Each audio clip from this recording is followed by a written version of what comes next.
Et salut à tous, j'espère que vous allez bien. Aujourd'hui on se retrouve pour la partie 2 des personnalités qui matchent avec un animé. Si le concept vous plaît, n'oubliez pas de mettre un pouce bleu et de vous abonner à la chaîne si c'est pas encore fait. Et on commence tout de suite. Numéro 1, ESFP et IQ. Si vous recherchez un animé plein d'énergie et d'enthousiasme, ne cherchez pas plus loin qu'IQ. Cette série raconte l'histoire de deux garçons qui rejoignent l'équipe de volleyball de leur lycée. Au départ ils sont ennemis, mais leurs personnalités contradictoires les aident à se pousser mutuellement les uns les autres à des niveaux supérieurs. Pourquoi les ESFP matchent-ils avec IQ? Les ESFP consistent à s'amuser et à profiter pleinement de la vie, et IQ est définitivement une série qui sait exploiter ses envies. Le spectacle déborde d'énergie et d'enthousiasme, et les personnages s'efforcent toujours de s'améliorer et de repousser leurs limites. Shoyo Hinata, le personnage principal, est également un ESFP, et sa personnalité contagieuse résonnera certainement avec les autres ESFP. Numéro 2, ESTP et Cowboy Bebop. Cowboy Bebop est une série multigenre qui suit les aventures d'un groupe de chasseurs de primes. Ce sont tous des individus avec leur propre passé sombre qui recherchent une certaine rédemption. Le spectacle est plein d'action, d'aventure et de comédie, et son mélange de variétés le rend vraiment unique en son genre. D'une part, c'est une histoire cyberpunk très cool, et de l'autre, c'est un sorte de space western. De plus, il y a un casting de personnages très colorés que vous ne pouvez vous empêcher d'apprécier. Pourquoi les ESTP matchent-ils avec Cowboy Bebop? Les ESTP sont axés sur l'action et l'aventure, et Cowboy Bebop a beaucoup des deux. Vous apprécieront le sens de l'humour de la série et sa capacité à mélanger les genres d'une manière à la fois fluide et très agréable. Le personnage principal Spike est un ISTP, et Faye Valentine, une autre chasseuse de primes, est une ESTP. L'esprit et les plaisanteries entre ces deux personnages plairont à coup sûr aux ESTP. Numéro 3, ISFP et My Hero Academia. My Hero Academia raconte l'histoire d'Izuku Midoriya, qui veut désespérément devenir un héros dans un monde où la plupart des gens naissent déjà avec des super pouvoirs, des alters comme on les appelle. Cependant, Izuku est né sans alters, il est donc humilié et moqué par ses camarades de classe, il s'accroche cependant toujours à son rêve de devenir un héros. Tout semble sans espoir jusqu'à ce qu'il rencontre All Might, le plus grand héros du monde. All Might prend Izuku sous son aile comme apprenti et lui apprend ce que signifie d'être vraiment un héros. Pourquoi les ISFP matchent-ils avec My Hero Academia? Les ISFP apprécieront la conviction et la passion d'Izuku,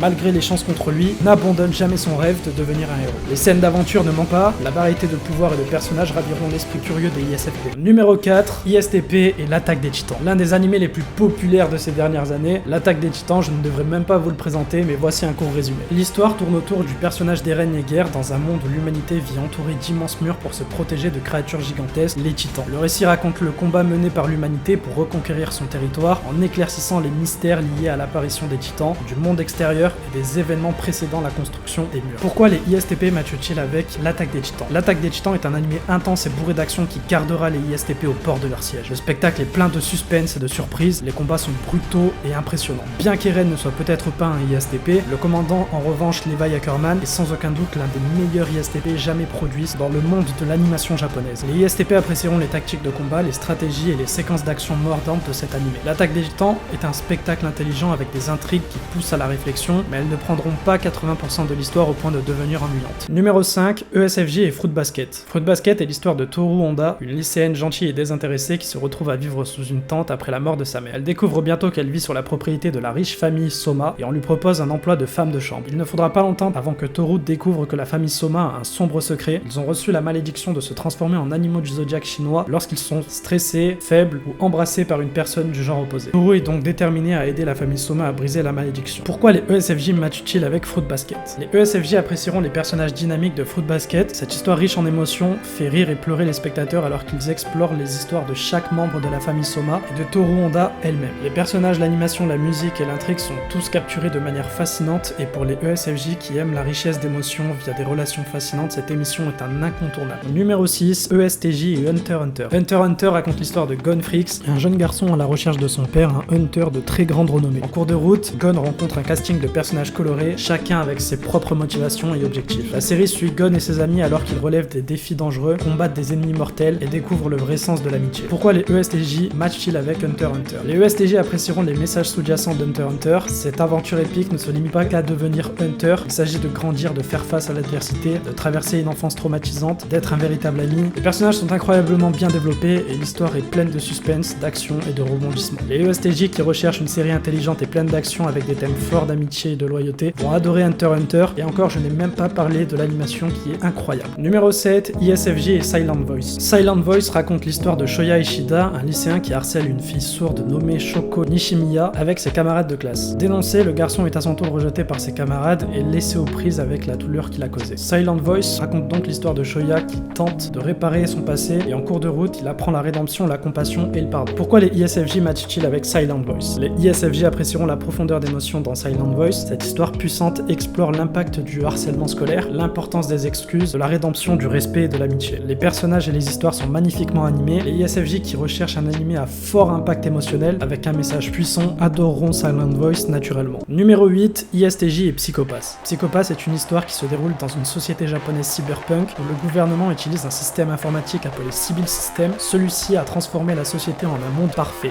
Grâce aux caméras, aux drones et scanners omniprésents, Sibyl est capable d'analyser et quantifier les intentions criminelles d'une personne nommée Psycho-Pass et détermine les personnes susceptibles de commettre un crime avant même qu'elles ne le fassent. Lorsqu'un citoyen dépasse la norme, les inspecteurs du bureau de la sécurité publique, accompagnés de leurs exécuteurs, personnes possédant un Psycho-Pass anormalement haut, poursuivent et appréhendent ces personnes pour leur faire suivre une thérapie, les enfermer ou les abattre sur place. C'est dans ce monde qu'embarque Akane Tsunemori, nouvelle inspectrice venant tout juste de rejoindre la division 1 du bureau de la sécurité publique. Elle souhaite faire régner véritablement et loyalement la justice, cependant elle apprend que les jugements de Sibyl ne sont pas si parfaits que ses collègues le pensent. Pourquoi les ISTJ matchent-ils avec Psycho-Pass? Les ISTJ apprécieront le mélange d'action, de suspense et de philosophie dans Psycho-Pass. Cette série stimulante soulève les questions sur le rôle du gouvernement, le sens de la justice et la nature de la conscience humaine. Les personnages sont bien développés et l'intrigue est complexe et sinueuse. Les ISTJ qui recherchent une série intelligente et pleine d'action avec un message sous-jacent adoreront à coup sûr Psycho-Pass. Et voilà, la vidéo est désormais terminée. Sur les deux vidéos, j'ai surtout abordé des animés de type shonen, donc qui ciblent surtout les adolescents et les préadultes. La prochaine fois, j'attribuerai les types de personnalités à des seinen pour un public plus mature si vous en avez envie. N'oublie pas de me suivre sur TikTok. On se retrouve la semaine prochaine pour une nouvelle vidéo. Peace!